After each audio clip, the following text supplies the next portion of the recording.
നീതിയെ ജയിക്കാൻ പോകുന്നുള്ളൂ. അതിനുള്ള സമയമായി, അല്ലെങ്കിൽ ഡാം തകർന്ന് നമ്മൾ തീരാനുള്ള സമയമായി.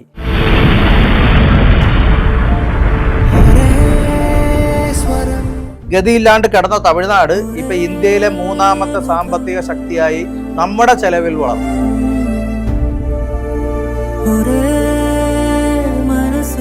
അതൊരു ചതിയാണ്, അത് സംശയമൊന്നുമില്ല. കേരളം കണ്ടതിൽ വെച്ച്, ലോകം കണ്ടതിൽ വെച്ച് ഏറ്റവും വലിയ ചതിയാണ്. ഒരു സീറ്റിനും ഒരു കെട്ട് പണത്തിനും വേണ്ടി മുല്ലപ്പെരിയാർ തീരെഴുതി കൊടുത്തു.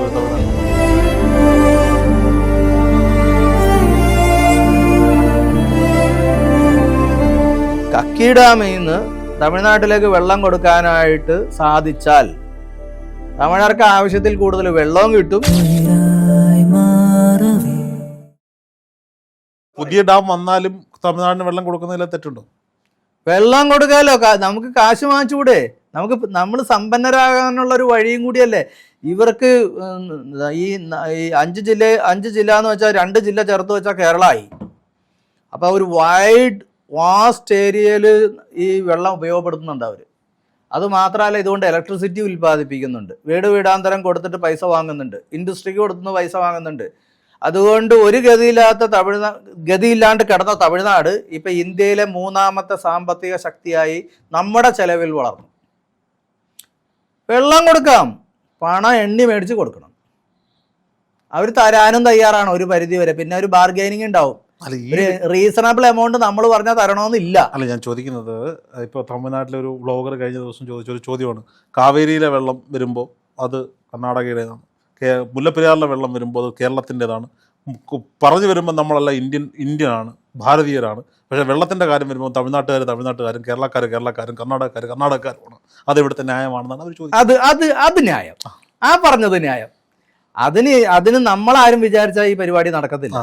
അതിന് സെൻട്രൽ ഗവൺമെന്റ് വിചാരിക്കണം. ഇന്ത്യയിലെ ജലസ്രോതസ് മുഴുവനും നാഷണൽ സോഴ്സ് ആയിട്ട് കണ്ടുകൊണ്ട് ഇക്വിറ്റബിൾ ഡിസ്ട്രിബ്യൂഷൻ നടത്തണം.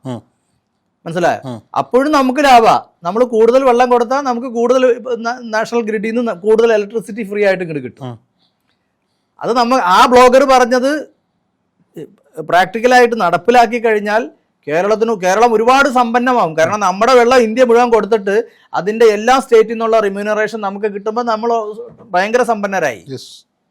അത് നല്ലൊരു ഐഡിയ. ഞാനത് സുപ്രീം കോടതിയിൽ പണ്ട് പറഞ്ഞിട്ടുണ്ട്. അത് മനസ്സിലായ? എന്തായാലും ഈ തമിഴ്നാട്ടിലോ കർണാടകയിലോ കേരളത്തിലോ കേന്ദ്രം ഭരിക്കുന്ന BJPക്ക് പ്രത്യേകിച്ച് വലിയ ഇൻട്രസ്റ്റ് ഈ പ്രശ്നം തീർക്കാനില്ല. അവർക്കിത് ഭിന്നിപ്പിച്ച് നിർത്തി കൊണ്ടുപോകണം എന്നുള്ള ആഗ്രഹത്തിൽ തന്നെയായിരിക്കാം ഒരുപക്ഷെ BJP മുന്നോട്ട് പോയിക്കൊണ്ടിരിക്കുന്നത്. പക്ഷേ BJP എതിർക്കുന്ന 2 രാഷ്ട്രീയ പാർട്ടികൾ, 2 രാഷ്ട്രീയ പ്രസ്ഥാനങ്ങൾ, 2 തരത്തിലുള്ള ആളുകൾ ഭരിക്കുന്ന 2 സംസ്ഥാനങ്ങൾ. ഇവർ VD സതീശൻ സർക്കാരിൻ്റെ സത്യപ്രതിജ്ഞയ്ക്ക് വിജയ് എത്തുന്നു എന്ന് പറയുന്നു. കേരളത്തിൽ 2018 പ്രളയം ഉണ്ടായപ്പോൾ വിജയ് ഫാൻസ് അസോസിയേഷൻ്റെ വലിയ ലോറികളിൽ ഇവിടെ സാധനങ്ങൾ വന്നു മറിയുന്നു. അത്രത്തോളം കേരളത്തോട് ഇഷ്ടമുള്ള, കേരളത്തിലെ ജനങ്ങൾ നെഞ്ചോട് ചേർത്ത് പിടിച്ച നായക നടൻ, മലയാളികളുടെ വികാരം ഇപ്പോഴും വിജയ് എന്ന് പറയുമ്പോൾ പലർക്കും രോമാഞ്ചമാണ്. അങ്ങനൊരു മനുഷ്യൻ അവിടെ മുഖ്യമന്ത്രി ആയിരിക്കുമ്പോൾ, ഇവിടെ ജനകീയനായിരിക്കുന്ന VD സതീശൻ മുഖ്യമന്ത്രി ആയിരിക്കുമ്പോൾ, ഒരു ടേബിളിനപ്പുറം ഇപ്പുറം ഇരുന്നാൽ 1, 2, 3 തവണ ഇരുന്നാൽ ഈ പ്രശ്നം തീരില്ലേ? അതിരിക്കേണ്ടി വരും. അതിരിക്കാനുള്ള സമയമായിട്ടാണ്. അതാണ് സുപ്രീം കോടതി ഇപ്പോൾ നമ്മുടെ ഭാഗത്ത് വന്നു. ഇനിയിപ്പോൾ ഗവൺമെൻറ്റുകളും നമ്മുടെ ഭാഗത്ത് വരേണ്ടി വരും. കാരണം അന്തിമമായി സത്യം ജയിക്കും, നീതി ജയിക്കും എന്നുള്ളത് പ്രപഞ്ച നിയമമാണ്. നീതിയെ ജയിക്കാൻ പോകുന്നുള്ളൂ. അതിനുള്ള സമയമായി, അല്ലെങ്കിൽ ഡാം തകർന്ന് നമ്മൾ തീരാനുള്ള സമയമായി. അപ്പോൾ അതുകൊണ്ട് ഈ ഒരു എമിക്കബിൾ സെറ്റിൽമെൻ്റ് എന്നുള്ളത് എത്രയും പെട്ടെന്ന് നടക്കും. അതിന് യാതൊരു സംശയമില്ല. കോടതി ആ രീതിയിൽ ആക്കിക്കൊണ്ടുവരാൻ എനിക്ക് സാധിച്ചിട്ടുണ്ട്. പുറത്തിറങ്ങി ബന്ധപ്പെട്ടവരെയൊക്കെ കണ്ട് സംസാരിക്കുമ്പോൾ അവരും പോസിറ്റീവായിട്ട് വരുന്നു. ഞാൻ അവരോടെല്ലാം പറഞ്ഞു, കഴിഞ്ഞ കാലങ്ങൾ പറഞ്ഞിട്ടിരുന്നിട്ട് കാര്യമില്ല. ഇപ്പോൾ ഒറ്റ കാര്യം ചിന്തിച്ചാൽ മതി. ഇനി ഇതൊരു ഇവിടുത്തെ ഉദ്യോഗസ്ഥന്മാർ പറഞ്ഞ പോലെ കോംപ്രിഹെൻസീവ് ഡാം സേഫ്റ്റി ഇവാലുവേഷൻ വേണ്ട. സുപ്രീം കോടതി പറഞ്ഞല്ലോ 130 വർഷമുള്ള. സുപ്രീം കോടതി ഇത് പറയാന്ന് പറഞ്ഞു. എൻ്റെ കേസിൽ ആദ്യം 2017 ജസ്റ്റിസ് മിശ്ര എന്നെ പറഞ്ഞതാണ്, why not a new dam. 2017 പറഞ്ഞാണെന്ന് ഓർക്കണം. ഒരു പഴയ സാധനം മാറ്റി പുതിയതൊന്നും പണിതുകൂടെ എന്ന് ഈ ഇന്ത്യയിലെ അത്യുന്നത കോടതി അന്ന് തൊട്ട് ചോദിക്കുന്നതാണ്. 9 വർഷം മുമ്പ് 2017 ചോദിച്ചതാണ്. അപ്പം അതിപ്പോഴും നിലനിൽക്കുക. ചോദ്യത്തിന് ഉത്തരം കിട്ടിയിട്ടില്ല ഇതുവരെ. ഇപ്പം ഈ അത്യുന്നത നീതിപീഠം ചോദിച്ച ചോദ്യത്തിന് ഉത്തരം കൊടുക്കാൻ നമ്മൾ ബാധ്യസ്ഥരാണ്. ഈ ഒരു പുതിയ ഡാം പണിയേണ്ടി വന്ന ഇതിന്റെ സാമ്പത്തിക ബാധ്യത ആരുടെ തലയിലേക്ക്? അതൊന്നും വലിയ വിഷയമൊന്നുമില്ല. 3000 കോടി ഉണ്ടെങ്കിൽ ഇവിടെ കേരളയിൽ പണിയാൻ നടക്കുന്നത്. 3000 കോടി ഉണ്ടെങ്കിൽ കേരള സർക്കാരിന് പണിയാവുന്ന കാര്യമുള്ളൂ. ഇനിയിപ്പോൾ ഡാം തന്നെ വെള്ളം കൊടുക്കാൻ ഡാം തന്നെ വേണോ? കക്കി ഡാം ഉണ്ടല്ലോ ഓൾറെഡി. ഇതിൽ കൂടുതൽ വെള്ളം അവിടെ ഉണ്ട്. 52 കിലോമീറ്റർ പൈപ്പ് വലിച്ചാലും മുല്ലപ്പെരിയാർ പെൻസ്റ്റോക്ക് പൈപ്പിലേക്ക് കക്കി ഡാമിലെ വെള്ളം എത്തും. പമ്പാ നദിയിലെ പരിശുദ്ധമായ അയ്യപ്പസ്വാമിയുടെ പരിപാവനമായ വെള്ളം തമിഴ്നാട്ടിലേക്ക് എത്തും. മനസ്സിലായോ? തമിഴ്മാർക്ക് അതല്ലേ കുറച്ചുകൂടെ നല്ലത് അല്ലേ? ഈ ഡാം എന്തിനാണ്? ഈ ഡാമിലെ വെള്ളം നേരെ ഇടുക്കിയിലേക്ക് വരുന്നു. നമ്മുടെ ഇലക്ട്രിസിറ്റി ക്ഷാമവും തീർന്നു. കക്കി ഡാമിൽ നിന്ന് തമിഴ്നാട്ടിലേക്ക് വെള്ളം കൊടുക്കാനായിട്ട് സാധിച്ചാൽ തമിഴ്നാർക്ക് ആവശ്യത്തിൽ കൂടുതൽ വെള്ളവും കിട്ടും, നമുക്കിവിടെ ഇലക്ട്രിസിറ്റിയും കിട്ടും. കാരണം ഈ മുല്ലപ്പെരിയാർ നദിയിലെ വെള്ളം മുഴുവനും ഇടുക്കി വരും. അതിനകത്തൊരു പ്രശ്നമുണ്ട്. അവർക്ക് അവകാശപ്പെട്ട ഒന്ന്, നിലവിൽ നിയമപരമായി അവർക്ക് അവകാശപ്പെട്ട ഒന്ന്, അത് വിട്ടുകൊടുത്ത് ഔദാര്യത്തിന് വേണ്ടി കാത്തിരിക്കേണ്ടുന്ന ഒരു അവസ്ഥയിലേക്ക് പോകുമെന്ന് തമിഴ്നാട് ചിന്തിക്കില്ലേ? അവർക്കൊരു നിയമവുമില്ല. ഒരു നിയമത്തിൻ്റെയും പിന്തുണയോടുകൂടിയല്ല കാര്യങ്ങൾ പോകുന്നത്. ഒരു ഇല്ലാത്ത കരാറ് ഉണ്ടോ എന്ന് പറഞ്ഞിട്ട് മുന്നോട്ട് പോകുന്നതാ. കരാറില്ല എന്ന് കേരളം എത്രയോ കാലങ്ങൾക്ക് മുമ്പ് പറയണമായിരുന്നു. നാളിതുവരെ കേരളം പറഞ്ഞിട്ടില്ലല്ലോ. അപ്പൊ നിലവിൽ കോടതിയുടെ മുന്നിൽ, നിയമത്തിന്റെ മുന്നിൽ കരാറുണ്ട്. കേരളം ഇതിനെ ഇനിയും പറയും. ഇനിയിപ്പോ അത് പറഞ്ഞു നടക്കാനൊന്നും നേരമില്ല. കരാറിനെ കുറിച്ച് ചർച്ച ചെയ്ത് ഇനി ഒരു 10 കൊല്ലം നടക്കാനും നമുക്ക് നേരമില്ല. ഞാനിപ്പോ രോഹിതിന്റെ അറിവിലും ഈ ചാനലിനെ കാണുന്ന ജനങ്ങളുടെ അറിവിലേക്കും പറയാണ്, ഇത് 1941 sir C P Ramaswamy Iyer റദ്ദ് ചെയ്ത കരാറാണ്. പിന്നെ എങ്ങനെ പുനർജീവിക്കണേ? അതിനുശേഷം ഇടതുപക്ഷ സർക്കാർ അധികാരത്തിലിരുന്നപ്പോൾ പിന്നെ സർക്കാരൊന്നും വന്നിട്ട് കാര്യമില്ലല്ലോ. 1941 ഇത് റദ്ദ് ചെയ്തു പോയതല്ലേ? ആർബിട്രേഷൻ അവാർഡ് മൂലം റദ്ദ് ചെയ്താണ് ഈ കരാറ്. പിന്നെന്ത് കരാറ്? ഇതിന്റെ അതിനുശേഷം 1947 ഒന്നോടെ അത് ആ റദ്ദ് ചെയ്യപ്പെട്ട കരാറിന് കൂടുതൽ പ്രാബല്യം കൊടുത്തുകൊണ്ട് ശ്രീ ചിത്ര തിരുനാൾ ബാലരാമവർമ്മ മഹാരാജാവ് സ്വതന്ത്ര തിരുവിതാംകൂർ ഇന്ത്യൻ യൂണിയനിലും ഇല്ല, ബ്രിട്ടീഷ് അടിമത്തത്തിലും ഇല്ല. സ്വതന്ത്ര തിരുവിതാംകൂർ റോയൽ പ്രൊക്ലമേഷൻ രാജവിളംബരം നടത്തി റദ്ദ് ചെയ്താണ്. 1947 ഇവിടുന്ന് ബ്രിട്ടീഷുകാർ പോയപ്പോൾ എല്ലാ കരാറും റദ്ദ് ചെയ്തിട്ട് ഇന്ത്യൻ ഇൻഡിപെൻഡൻസ് ആക്ട് പാസ്സാക്കിയിട്ടാ പോയാ. പിന്നെ എന്ത് കരാറ്? പിന്നെ 1970 പുതുക്കി കൊടുത്തു എന്ന് പറയുന്നത് അത് സാങ്കേതികം മാത്രമാണ്. കാരണം എന്ന് വെച്ച് കഴിഞ്ഞാൽ ഒരു ഇന്റർ സ്റ്റേറ്റ് കരാറ് പുതുക്കണമെങ്കിൽ അതൊരു ചതിയാണ്, അത് സംശയമൊന്നുമില്ല. കേരളം കണ്ടതിൽ വെച്ച്, ലോകം കണ്ടതിൽ വെച്ച് ഏറ്റവും വലിയ ചതി. എല്ലാവർക്കും അങ്ങനെ ഒരു സംശയം. 1970 എന്തിനാണ് ഈ അഗ്രിമെന്റ് പുതുക്കി കൊടുത്തത്? അതൊന്ന് പറഞ്ഞു, ആ സംഭവം ഒന്ന് പറഞ്ഞു തരുമോ?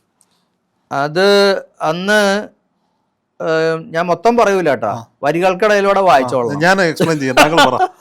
വരികൾക്കിടയിലൂടെ താങ്കൾ പറയുമ്പോഴല്ലേ കുഴപ്പമില്ല, എനിക്ക് പറയാം, ഞാൻ എക്സ്പ്ലെയിൻ ചെയ്യാം. അന്ന് കമ്മ്യൂണിസ്റ്റ് പാർട്ടി പിളർന്നായിരുന്നു. അന്ന് CPI എന്ന് പറയുന്ന പാർട്ടിക്ക് പണമൊന്നുമില്ല, കുറെ നേതാക്കന്മാർ മാത്രമേ ഉള്ളൂ. പാർട്ടി കൊണ്ടു കിടക്കാൻ പറ്റില്ല. ആ സമയത്താണ് ഇവിടെ അച്യുതമേനോൻ മുഖ്യമന്ത്രിയായിട്ടിരിക്കുന്നത്. ഏതായാലും ഈ കരാറ് പുതുക്കിയതിന് ശേഷം CPIയുടെ നില മെച്ചപ്പെട്ടു.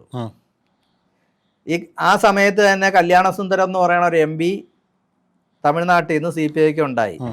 ഇനി ബാക്കിയുള്ളത് നിങ്ങൾ ആലോചിച്ചു. ഒരു സീറ്റിനും ഒരു കെട്ട് പണത്തിനും വേണ്ടി മുല്ലപ്പെരിയാർ തീരെഴുതി കൊടുത്തു എന്ന് ഞാൻ പറഞ്ഞില്ലല്ലോ. ഞാൻ എക്സ്പ്ലെയിൻ ചെയ്യുമെന്ന് പറഞ്ഞല്ലോ താങ്കൾ പറയുന്നത്. എന്ന് ഞാൻ പറഞ്ഞില്ല. വേണമെങ്കിൽ അന്വേഷിക്കാം. ഇപ്പൊ ED ഉണ്ട്, പലത് അന്വേഷണം, CBI ഉണ്ട്. എല്ലാരും ചത്ത മണ്ണടിച്ചില്ല. അല്ല, എന്നാലും കാര്യങ്ങൾ അറിയാൻ പറ്റും. മീൻ പിടിക്കാനുള്ള അവകാശം നമുക്ക് തന്നു. അത്രയൊരു വലിയ, അത് പറയാതിരിക്കാല്ലോ. അത് എന്തൊരു നാണക്കേടാ ഈ കേരളത്തിലെ മൊത്തം ജനങ്ങളുടെ മുഖത്ത്. അത് പറയണം, അത് അറിയാത്ത ഒരുപാട് പേരുണ്ട് ഇപ്പോഴും. അപമാനല്ലേ മീൻ പിടിക്കാൻ അവകാശം? എന്താണ്? കഴിഞ്ഞ ദിവസം ഒരു മുല്ലപ്പെരിയാറിന്റെ വീഡിയോ സംബന്ധിച്ച് ഞാൻ ഒരാളെന്നോട് സംസാരിച്ചപ്പോൾ അയാൾ എന്നോട് ചോദിച്ചു, സോ എന്തുകൊണ്ടാണ് ഈ സർക്കാർ ബ്രിട്ടീഷുകാരുടെ കാലത്തെ എഗ്രിമെന്റ് അത് കഴിഞ്ഞിട്ടില്ലേ, ബ്രിട്ടീഷുകാർ പോയില്ല? അല്ല, അത് അച്യുതമേനോൻ സർക്കാരിന്റെ കാലത്ത് പുതുക്കി കൊടുത്തായിരുന്നു. അപ്പോൾ കേരളത്തിനൊന്നുമില്ല, കേരളത്തിന് മീൻ പിടിക്കാനുള്ള അവകാശമുണ്ട്. അത് പറയേണ്ടതേ അല്ലേ? പക്ഷെ അത് പുതുക്കി കൊടുത്തു എന്നുള്ളത് ടെക്നിക്കലി മാത്രമേ പറയാൻ പറ്റുള്ളൂ. അതിനൊരു ലീഗൽ സാങ്ക്ടിറ്റി ഇല്ല. കാരണം എന്ന് വെച്ച് കഴിഞ്ഞാൽ ഒരു ഇന്റർ സ്റ്റേറ്റ് കരാർ പുതുക്കി കൊടുക്കണമെങ്കിൽ ലെജിസ്ലേച്ചർ അസെന്റ് വേണം. 2 സംസ്ഥാനങ്ങളിലും ലെജിസ്ലേച്ചറിന്റെ അസെന്റ് വേണം. ഇനിയിപ്പോൾ അതില്ലെങ്കിൽ പോലും ഒരു ക്യാബിനറ്റ് അസെന്റെങ്കിലും വേണം. രണ്ടുമില്ല. ഇതൊക്കെ ആര് പറയണ? റസൽ ജോയ് ഇവിടെ ഇരുന്ന് പറയല്ല, കേരളം സുപ്രീം കോടതി പറയണമായിരുന്നു. റസൽ ജോയ് കൊടുത്തിരിക്കുന്ന കേസുണ്ടല്ലോ സുപ്രീം കോടതിയിൽ, അതില് സർക്കാർ പങ്കാളിയാവൂ? പിന്നെ കേരള സർക്കാർ, കേന്ദ്ര സർക്കാർ, തമിഴ്നാട് സർക്കാർ, പിന്നെ വേറെ ഗവൺമെന്റ് സെൻട്രൽ